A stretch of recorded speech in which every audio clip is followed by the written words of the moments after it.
And on today's show, it's a special In Conversation for an hour with an actor, a writer, a producer, a director, a motivational speaker, a mentor.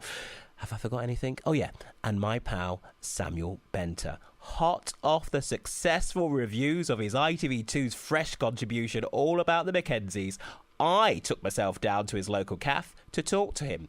We spoke about, well, lack of support from the black community, being dropped by London Live, going to LA to seek fame and fortune, everything that motivates him spiritually, and, well, I actually just wanted to see how he was doing, really. The Trevor Blackman Show. I'm great, thank you. It's been 2 years since we last spoke, Trevor. Yes.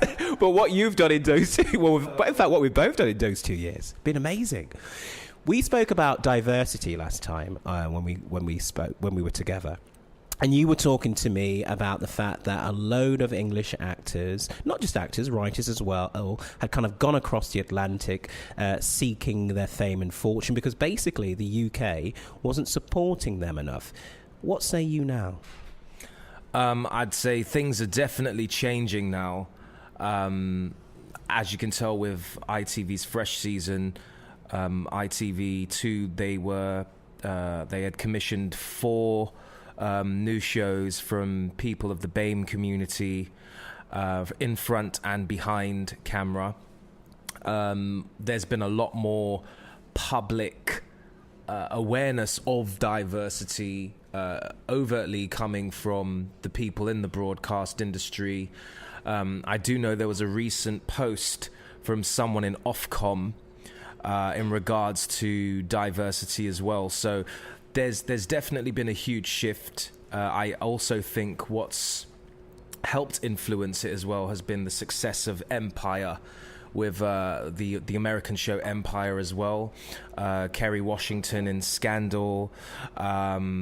So yeah, it's definitely a big shift. But as you already know me, Trevor, it's a cosmic shift. It's a cosmic shift where we have literally entered into a new golden age now. So I just remember what Einstein was talking about in regards to compression. You keep something compressed for so long, it only has to expand, so and that's definitely what's happening within its own unique time frame. So yeah. But do you think, okay, you've talked about and you cited ITV2, its Fresh season, you cited the American, some great TV that has come out of America in terms of Empire, etc., Scandal, How to Get Away with Murder, etc. Some great leading actors in front of black actors and also black talent behind. ITV tokenistic, what are we seeing from the BBC? It's a public broadcaster. What are we seeing from Channel 4? I mean, those big horses are slightly silent, I think. Well, I was at the commissioning forum literally a couple of days ago in the Picture House in Piccadilly Circus. A commissioning forum is basically you get a day.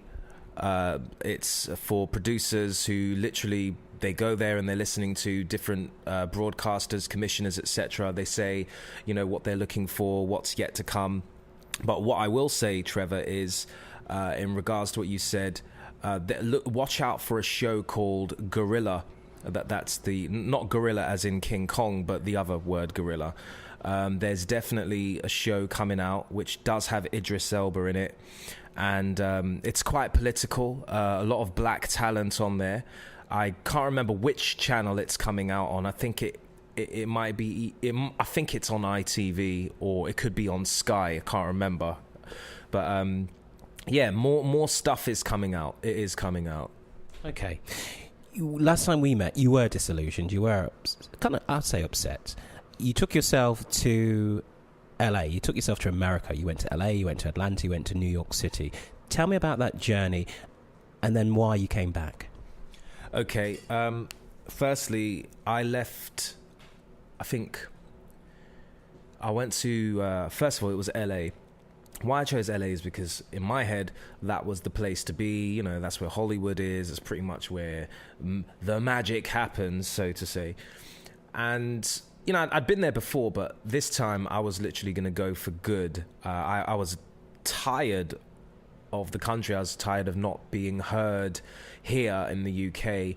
Considering the work that I had done already, I thought I thought I did all right, you know. No, you did, and I would have been upset, and I still want to know, because last time we met as well, you were just about launching on London Live.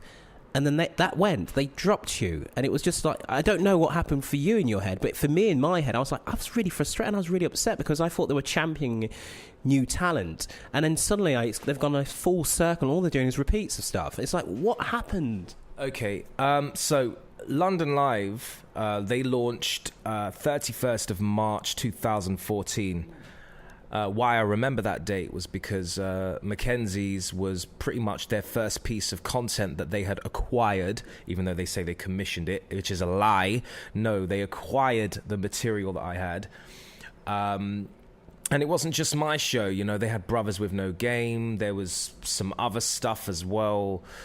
You know, I was very grateful for the platform. I really, really was.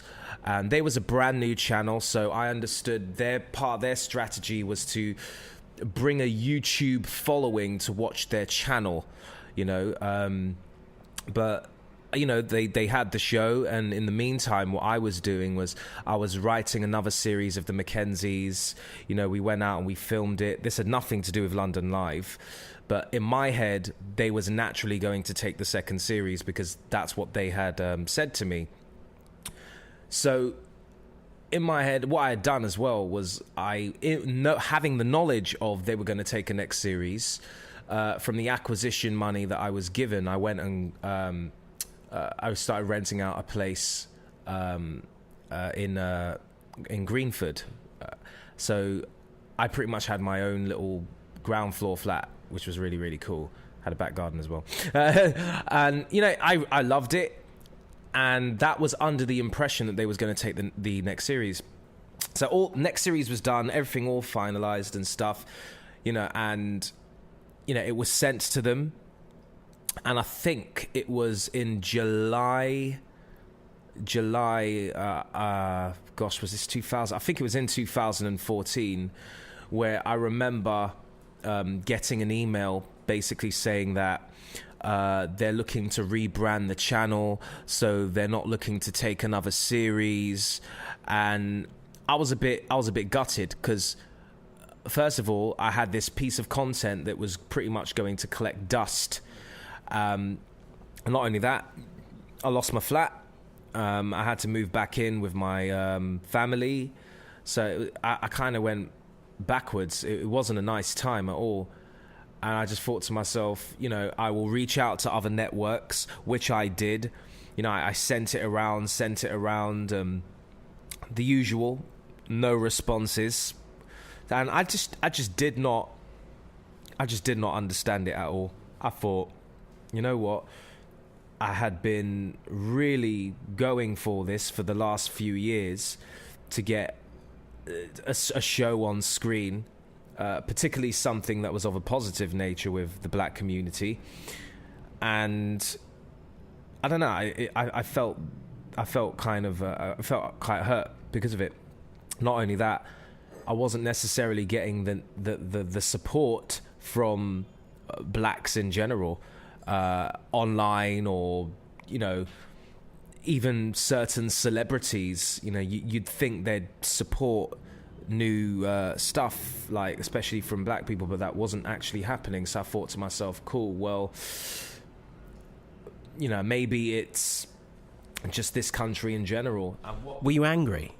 Oh yeah, definitely. I was very angry because I thought to myself, clearly the answer's not here. That's why, you know, what was reaffirming that to me was Idris Elba's story, or the David story, or anyone else that seems to have gone over to the States. And I thought, well, clearly there's something different is happening over there, and clearly we're wanted over there, and it's highly favored over there, and they don't want us here. So what I then did was I said, fine, well, I'm going to go out there and see what's going on. What is all this about? So I literally packed up. I left. This was in April 2014. No, 2015. Yeah, I left. I went out there, my intention was never to come back. It was to go out there and pretty much have the story to the Brits as I made it over here because you guys had kind of not listened to me. But isn't that something that you should not even have found yourself in that place, that mindset, that thinking? You cited the fact that even those black established actors or people you thought you'd get the support from were silent. The industry was silent. You should never have been put in that position for what you had done. I mean, I look back and I think 2014 is when we last met, and you were really excited about London Live, and you know, you were citing the fact that, you know, you could go to your daughter and say, look, Daddy's on the TV type thing. Do you know what I mean? And then you get a call in July saying no. It's more than gutted. It's anger. It's frustrating. And to say you're not coming back, that's a big leap. That's a big thing to say.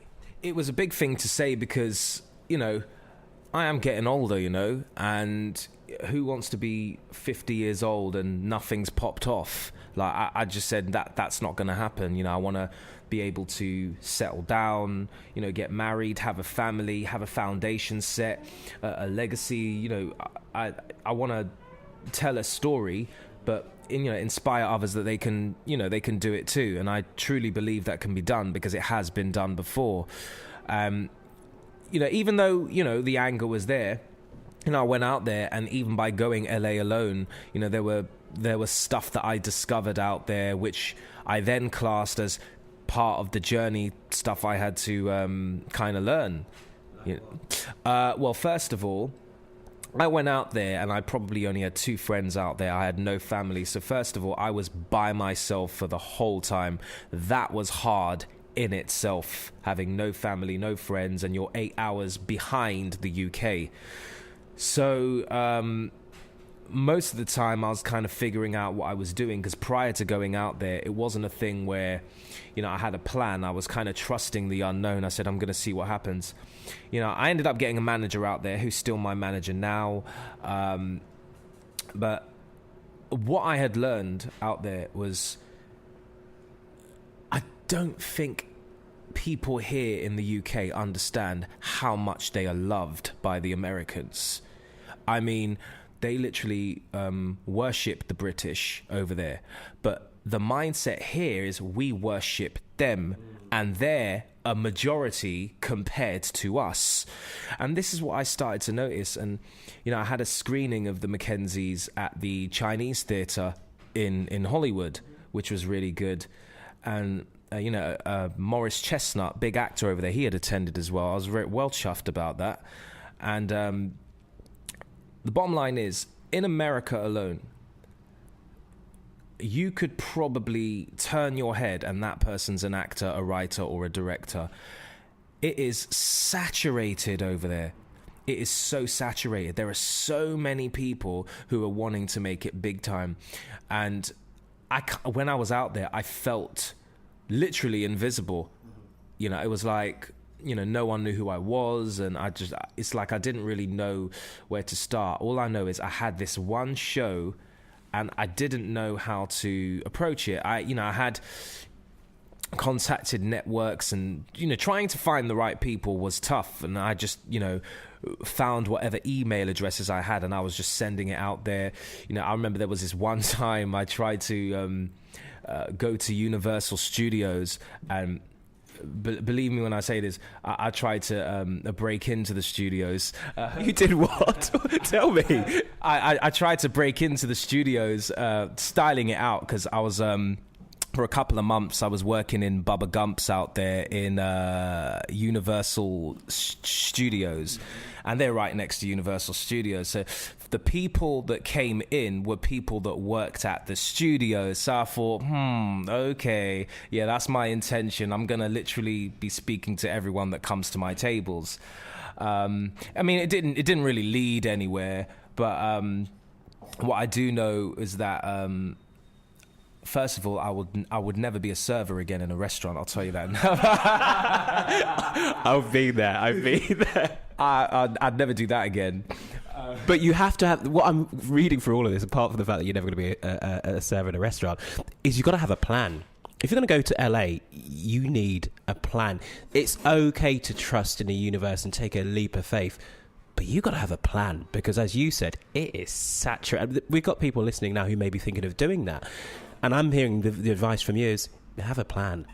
Yeah, by all means, have a plan. And it's gonna work. Yeah. It doesn't mean it's going to work, but I mean, it's good to go out there with some sort of clarity. But for me personally, I was just trusting myself to go out there, and I'm so glad that I did go out there, because there is more opportunity in this country than you can imagine. It might not seem that way for the people who have stayed here and never traveled across the pond, but there's probably a handful of people doing what I'm doing to the capacity that I'm doing it here, and it's a person of color.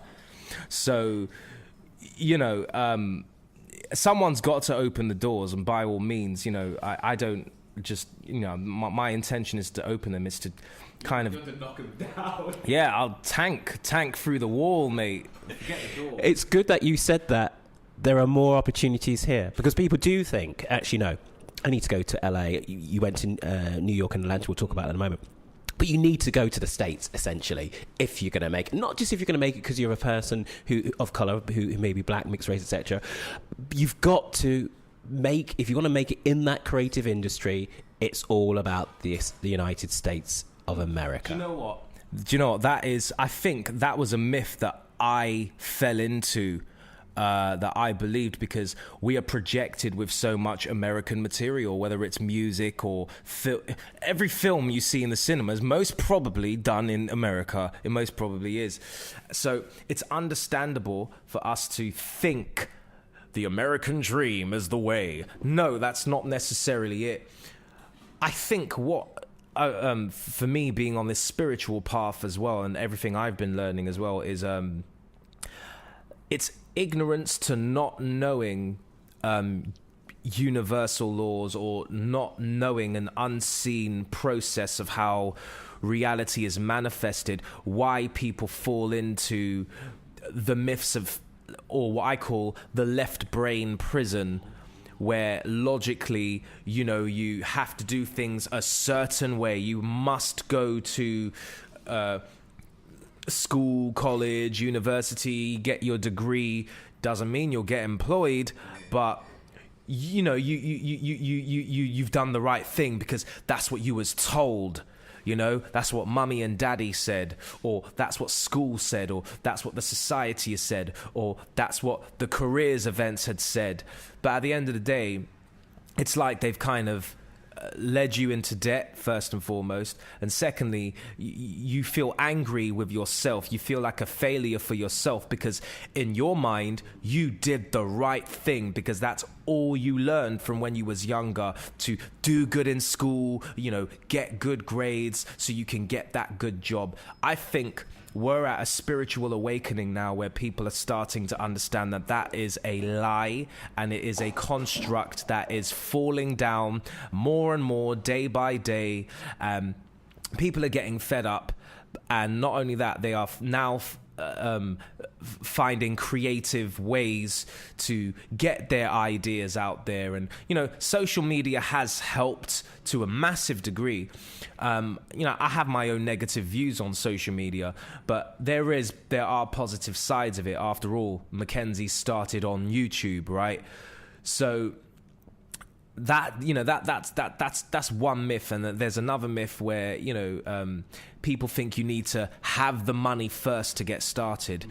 I say that's rubbish, because it doesn't cost money to think of an idea. It doesn't cost money for you to go and research something. That is free, which you can do anywhere on a phone or on a laptop. It don't cost money for those things. But once again, it comes down to that ignorance of, people actually believe they can't get what they want. Things has to happen a certain way. And because you see that from shows like The X Factor, there's, it's hard competition, and you've got to go through thousands upon thousands to get that one person who gets that one slot. Although it may be projected that way, I have to, the confidence that I have now is you have already created a space for yourself to have what you want, the very fact that you are here. Yo, Fizz. I want to go back to about how you used the power. How you used the power to, when you were alone in essence in LA, to still continue to move on. You went to Atlanta, you went to America, to New York City. I don't want to go too deep into when you went there, because I want to bring us back to these shores. And I want to first find out what brought you back to these shores. What brought me back? It started off with, well, first of all, at the time, my daughter was turning 6 and I wanted to come back for her birthday.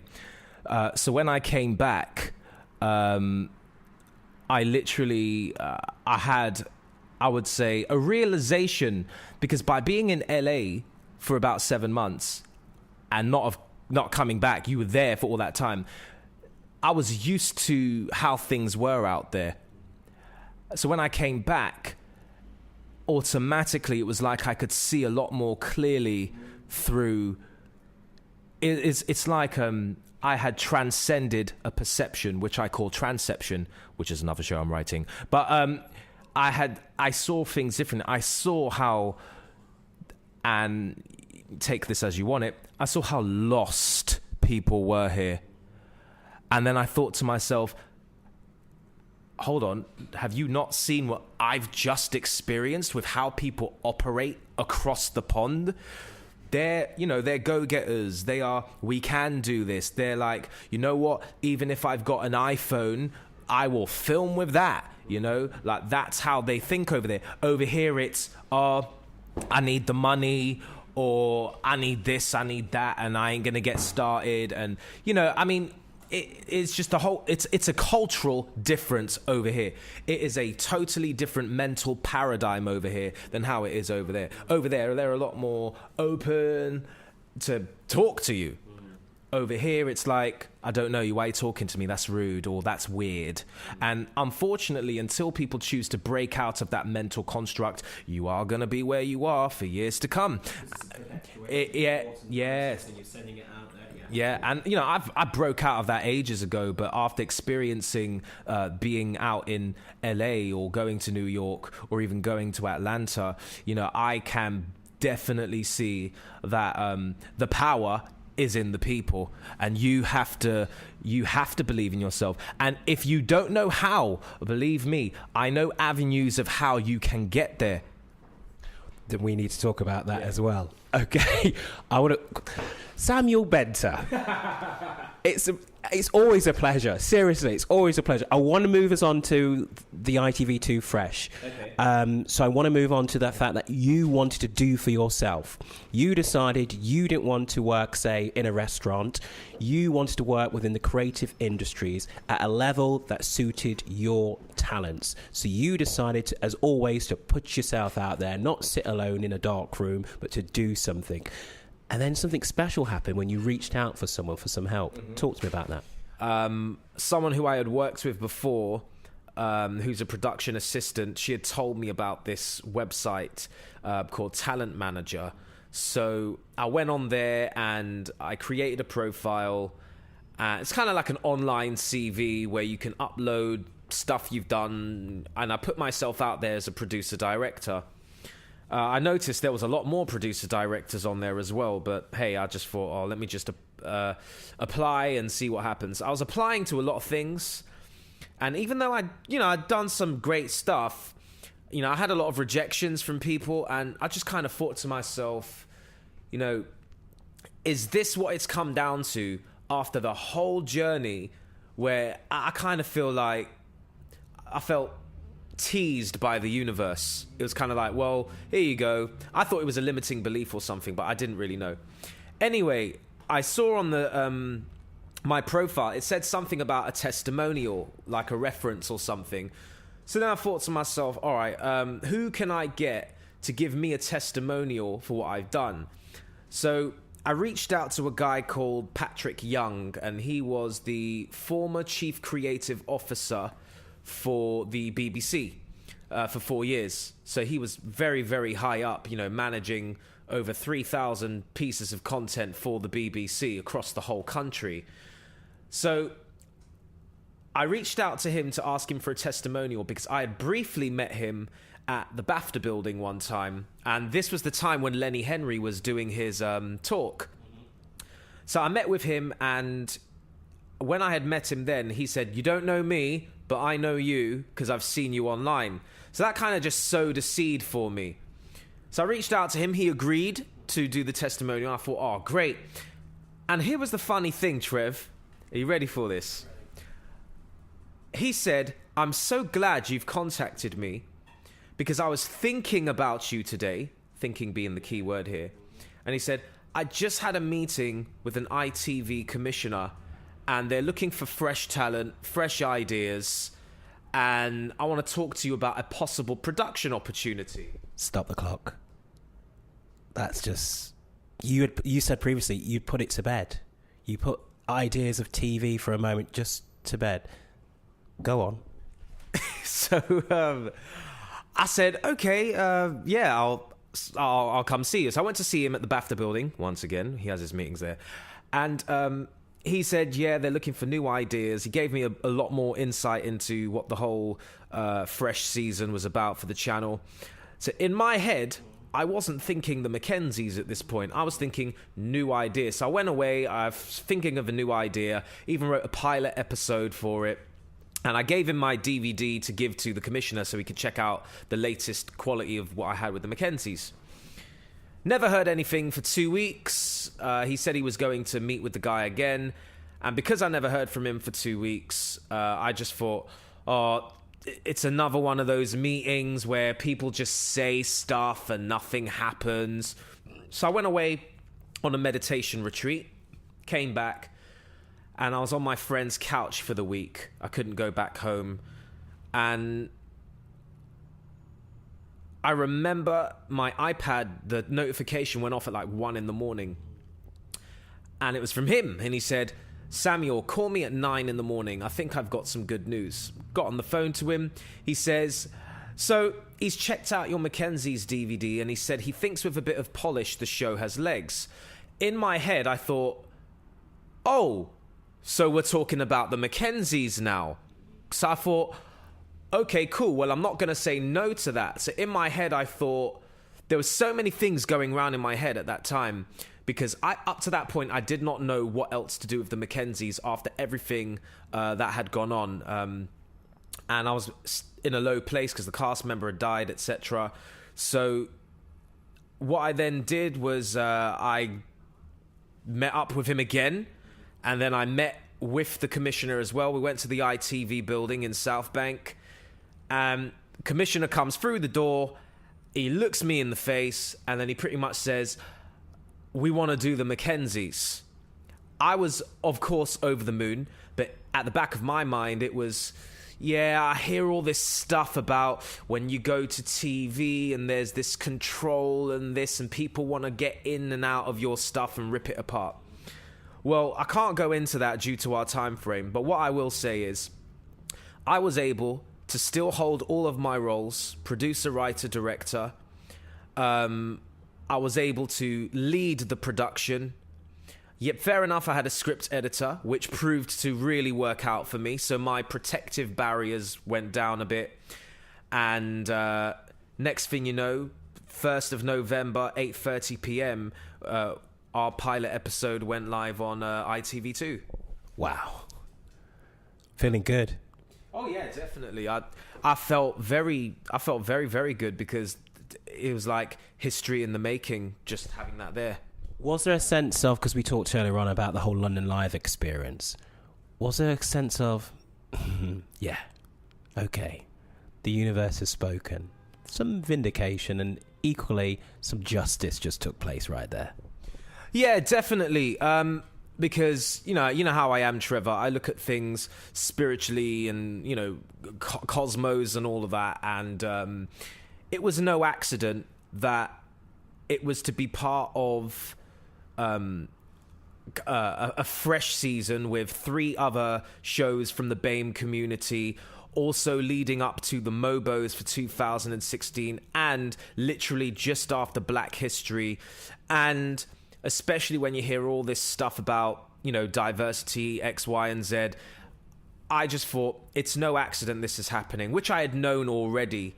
So I'm still yet to know what the rest of the manifestation is going to be, because ever since I thought of the idea in 2010, it's been a constant unfolding and development process. And I've watched you in that process as well, and it has been hard. And you spoke eloquently earlier on about the trials and tribulations, just to get back, and how you'd let something just settle. You talked about letting something breathe, and just allowing that space and time where things can just happen and not overthinking it. So with that said then, and you have let that breathe, and it's come back in terms of the Mackenzies, ITV2, go to the ITV Hub, we'll talk more about that, I'll post details on the website. But thinking that you've left that and it's come back, what's next for you? Because you have come back, I think, with a sense of it works over there, that's over the pond in LA, because people are collaborative. People aren't scared to take risks. And we talked about taking that leap into the unknown. What's next for you? I think before I touch on what's kind of next for me is, I think one of the biggest learning curves is the realization of let go and let God, and also the realization of walking in faith and not by sight. Also, it's allowed me to let go a lot more, and it's given me the clarity in terms of it's okay to be confused, it's okay to not necessarily know what the next step is, and also it's okay to let something breathe for a while. And it really gave me an insight into nature itself, where I think of everything like a tree. It's autumn now. You see leaves falling off a tree. The leaf can stay on the tree. It will allow the breeze to blow it off when it's ready. Not, oh, we must yank the leaf off the tree. No, let nature take its course, and naturally the leaf will drop off the tree. And naturally they'll grow back, right? So what's next for me now is... well, I was at the commissioning forum the other day in Piccadilly Circus. I do have a meeting with a head of drama for ITV at the end of this month. Got a meeting with Sky this week, actually.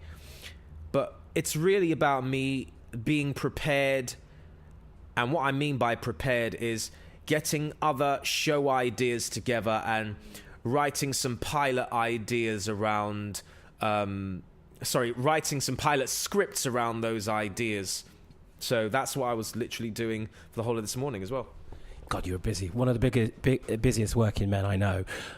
There's people listening right now who want to get into the industry, are confused in many ways because they don't know where to start, or they're only at a certain level right now and they don't know how to push through or even push up in terms of the glass ceiling. I think it's important that we support, we help, we nurture, and we share information and knowledge. What say you? Definitely. Anything I've learned about from being in LA is they share information over there. There's lots of support networks, lots of events, lots of workshops where people are happy to share their experiences and stuff. Here in the UK, it's literally just, we have a drama school, we have a film school, but once you leave there, it's kind of like, good luck, no support network. I don't see anyone in the industry giving back. I'm not going to mention any names.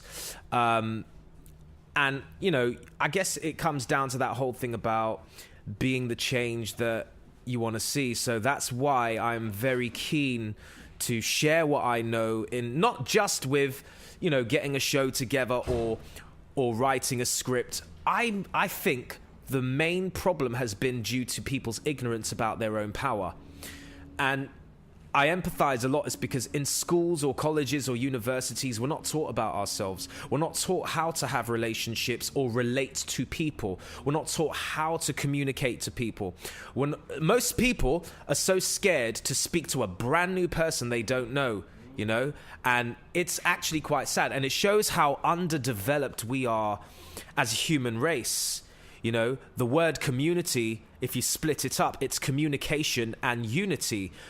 So what do we have really? It's not a community. It's very separated. And yeah, it's fragmented. Yeah, like throw a grenade, boom, there it is. And if you picture it like this, if you picture a massive mirror, right? There it is. You can see yourself in it. If you drop the mirror on the floor, it will shatter into thousands of pieces. That is how society is right now. It's shattered into thousands of pieces, but we were once a nice clear mirror. And slowly, we are starting to come back together to that one mirror, that one mirror. That's what I believe anyway. Do you know what? And I don't know if you're up for this, but could we organise something where you can help that process of bringing back, and also of teaching, sharing that knowledge to people, as you said, who some people like you, and I love your story because you weren't taught as an actor. You didn't go to study as an actor or director, but you've learned everything on the job, literally. Could we support the new generation by possibly putting on some kind of workshop or masterclass? Would you be willing to do that? Would you be willing to kind of, you talked about citing, without naming names, certain people who don't give back. I could cite a few myself. Could you do that? Would you give back? I am very willing to do that, and you know, my heart beats as I say it as well, because I know what it's like to not have the necessary support there. Because even when I was first starting out and I reached out to people who were doing stuff, they weren't interested in me. And you know, I've had to literally learn everything by myself and integrate all that information, even to the extent where I have to leave the UK, go to LA, go to New York, and speak to people from other countries who are a lot more giving than the people here. And you know, I am, you know, compiling classes or master classes, but there's one thing that I will definitely say to people who are interested to want to learn more is you have to be open-minded. You have to come with an attitude that you don't know anything. And what I mean by that is forget everything that you was taught at school, forget everything you was taught wherever. I'm not just about teaching you writing or getting a show together. I think the first primary step is going back to the ABCs. And when I say the ABCs, I mean the ABCs of yourself, understanding the hidden power that you have, understanding the machinery and technology that you have. And I don't mean your iPhone, your iPad, or your computer. I'm talking about your brain. I'm talking about your mental faculties. You know, you have a will, you have a perception, you have an intuition, you have reason, you have memory. You know, you've got all these faculties that have been dimmed and boxed out, and you know, unless those are woken up and developed, you are going to be walking around literally like zombies, Resident Evil. You know, there's a reason they put certain films out there. They're telling you what they're doing to you, but metaphorically speaking, they're talking about society. It's no accident you get films like this coming out, especially with the films to do with technology and these big robots and transformers. They're talking about your power, because we are the ones that have this power, but because that knowledge has been kept away from us, we remain as sheep, as the cattle, where we don't know anything, and you know, we get sick, and you've got youths miseducated and going out committing crimes, and you've got young people committing suicide because no one has any answers for them, or they've been labeled as, I've got ADHD, or I've got this, and whatever label that they want to give to you and attach to you and put you in a box to further put you in the box. And you want to know something? Anyone that's listening to this who's been in some sort of criminal activity and have been in trouble by the police, it's not over for you. Let me just tell you this. Your mind is so powerful that you can create any life that you want, regardless of what label or criminal record that you have. Regardless. Because you know what? You will be surprised that you have a story. Everyone has a story. And, you know, as you've been listening to me on this radio now, like, you've heard I've got a story. And there's definitely more to tell. You have a unique path to where it is that you want to go and what it is that you want. The society will teach you, go school, get good grades, get a good job, good luck.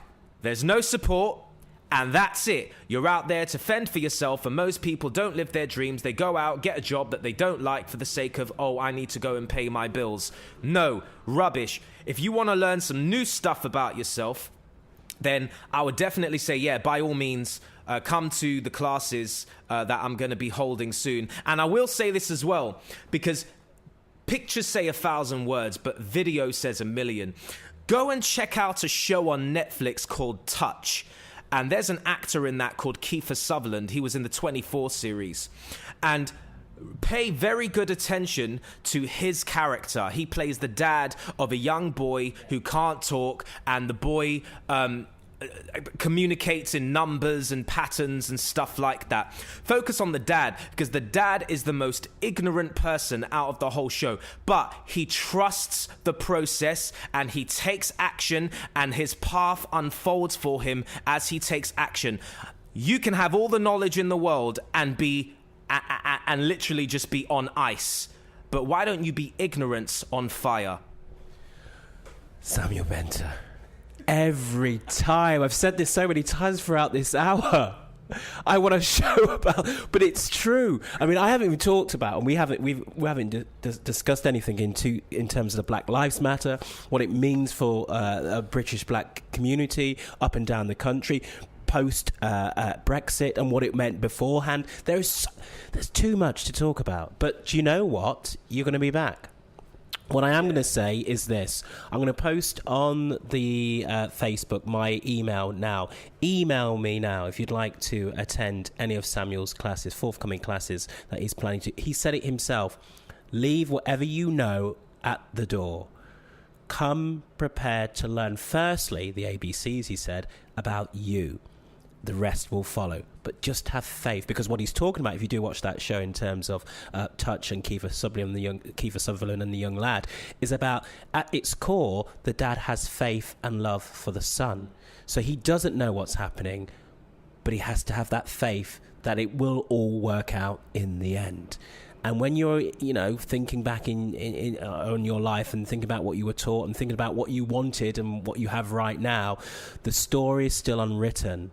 You are writing that story today, so you can change it. If the script doesn't feel right, you can change it. But sometimes, I said this earlier on, people need support. It's about confidence. You shared something with me earlier on, an analogy to do with God and presence. And I really want you to share that as we come to the end of this In Conversation for the hour. I'd love for you to share that with our listeners out there. Would you do that for me? Yeah. There's a story, and this I was told this story years ago, and it made so much sense after the most recent events. And it's a story of a man who died and he went to heaven, and then he said to God, God, I'm looking around me, I'm seeing all these presents unwrapped, there's all these gifts around, who are they for? And then God said to him, those are the promised gifts for those who gave up on their dreams. So it really hit home when I heard that, because your dreams and gifts, everything is promised to you if you choose to have faith and persevere and trust in the unknown, trust in the unseen, and your path will unfold for you. It's walking in faith and not by sight. You don't necessarily see how things are going to happen. You just know it's going to happen. You just need to keep going, stay focused, don't allow for no distractions, and keep going. And there was also another example as well. We only understand this when it comes to pregnant women. And we know that the woman is impregnated, so really she has a seed inside of her which is growing, and in 9 months' time we know we'll see a baby. Think of the baby or the seed as an idea, which is a spiritual seed which you can't physically hold in your hand. It's subject to the same law of the universe. It's subject to the same law. So you don't know when that seed the idea is going to manifest itself. But the important thing is not to give up on that seed, nurture that seed, feed that seed, and it will attract the necessary energy that it needs for its fulfillment, whether it's people you meet or books you may need to read or events you may need to go to. That is the path that will unfold for you. And we only understand this when it comes to pregnant women, but it's the same law when it comes to our own invisible ideas. Ah, love that man. So inspiring. Anyway, after we spoke, I invited him to come back and do a show about his take on the world, politics, Black Lives Matter movement, the art scene, and he said yes. And that's going to be an interesting show, no doubt. If you missed, though, his ITV2 fresh contribution, all about the Mackenzies, I'm posting a link on my Twitter now for you to check it out. It's a link which goes directly to the ITV2 hub playout, so you can play it and watch the show. And you know what? Then you can Google the commissioners and write to the commissioners and say they should commission it for next year. Samuel, I said I'd do that. Happy with that? Good. Also, if you'd like to attend a masterclass with Samuel, I'm posting my email now. Just put Samuel Benter's masterclass in the subject header, put your details in the email, and I'll forward it to him. Yeah, I think I've done everything I said I was going to